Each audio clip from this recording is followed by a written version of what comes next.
Mein Name ist Markus Kern. Wir sind hier am Yaskawa Stand und wir befinden uns auf der Schweißen und Schneiden 2025.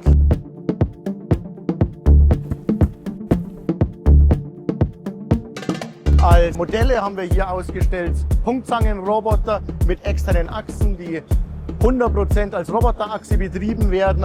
In dem Fall ein SP-100 mit 100 Kilo Traglast. Betrieben wird hier eine Leichtbauzange.